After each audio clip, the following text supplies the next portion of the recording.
Hey everybody, it's Elliot and Ron for another edition of Ask Ron. First up this week are 4 questions from Andre in Pennsylvania. Got some big ones this week, don't we? Yes, sir. The first one is, why no land trusts in Pennsylvania? My attorney thinks they're okay. Can you please explain? Well, if your attorney thinks they're okay, Andre, go ahead and use them. From what I understand is that you do have a pretty substantial yearly fee on a land trust in Pennsylvania, like we do on LLCs, a couple $100. So you probably don't want to be paying a couple of $100 per land trust to pay the state every single year. You might want to check that out first, because if you use an LLC, you could put several properties in one LLC and only have one annual fee. The second question is, if he just bought a home subject to in a land trust in Pennsylvania, is that going to be a problem? If No. so, how would he fix it? I don't know that you need to fix it. If it's already in a land trust, it's already done. Nothing to fix. Awesome. So then if he gets the property insured in his land trust, owns the home, what does he tell the company? Well, you should ask your insurance agent what's the best way to insure it. I will tell you this. Write down this number, all of you. My friend Chuck Jurgens, Jurgens, out of North Carolina, is in the insurance business. We get our insurance from him, and he's cut our rate in half, literally in half. And he only insures non-owner occupied property.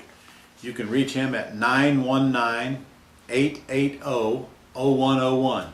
That's 919-880-0101. You tell him I sent you, and tell him he owes me a cigar or a Big Mac or something, since he don't pay me any commission.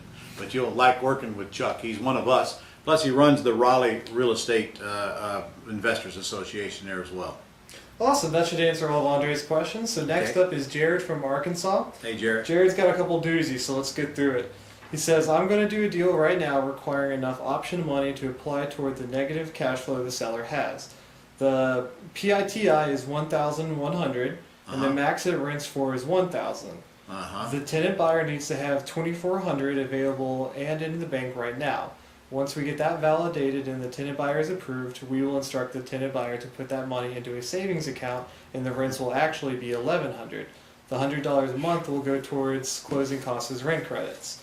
I do this because I don't want there to be any reason for the seller to not have enough to pay the mortgage. Is this a correct approach? Or how do you handle it when the PITI is higher than the market rent can bear? Jared, you're giving me a headache. Why on earth do you want to complicate it so much? Listen, there's several points here.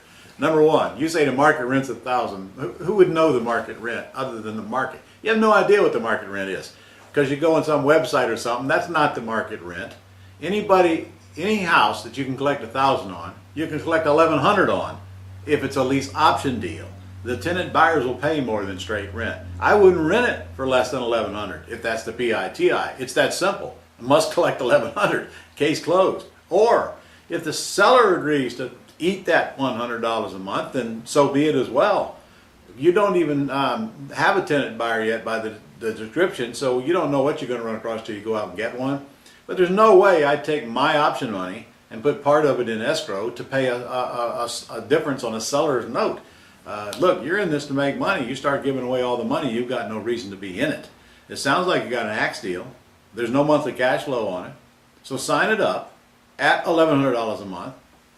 Get an assignment fee, $5,000, $10,000 from your buyer.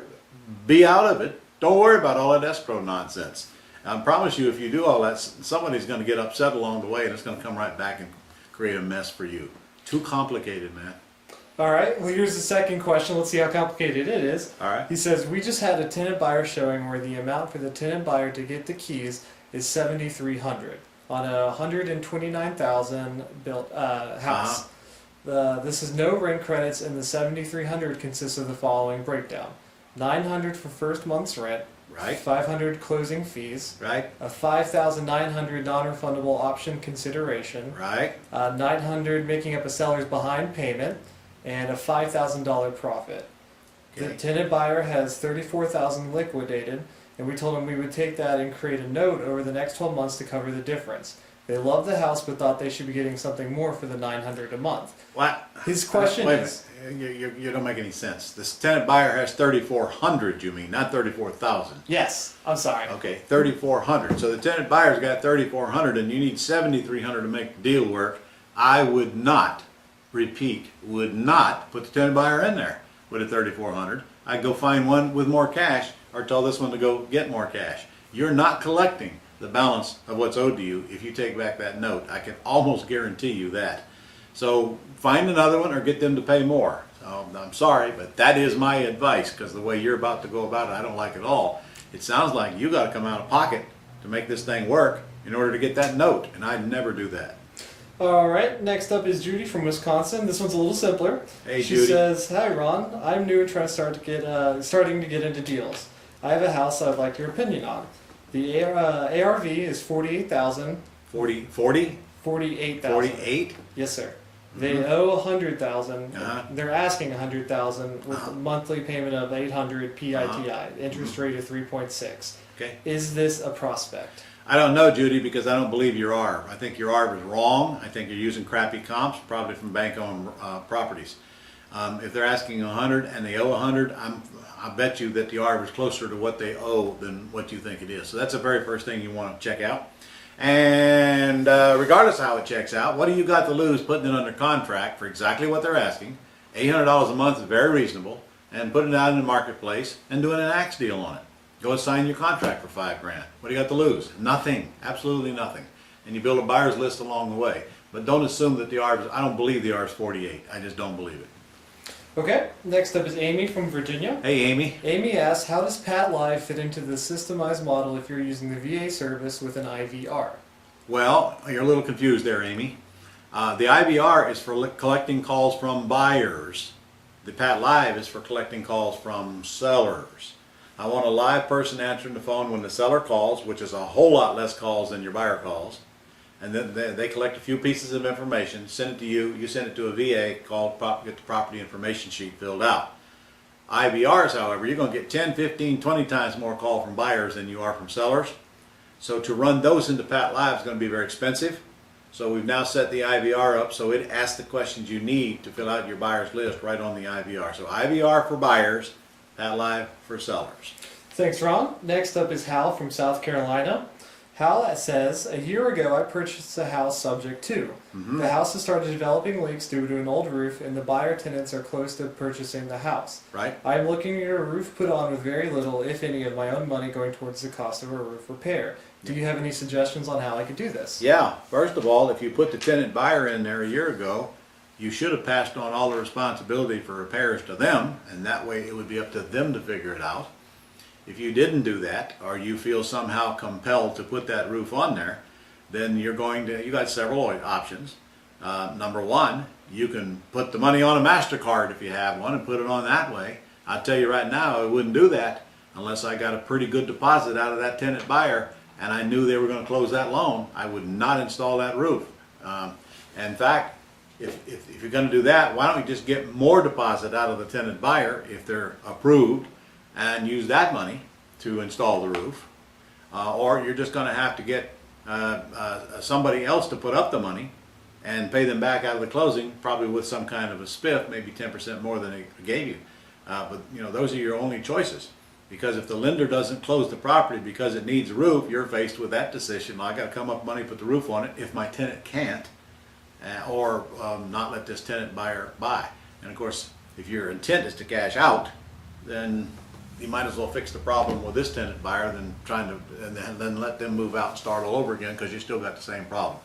So your choices are limited, but you do have a few. Thank you, Ron. And now we got our last question from Roberta in California. Is that big long It question? is a doozy one. Roberta, a question is a paragraph, not a short story. So we're going to try to digest this for you.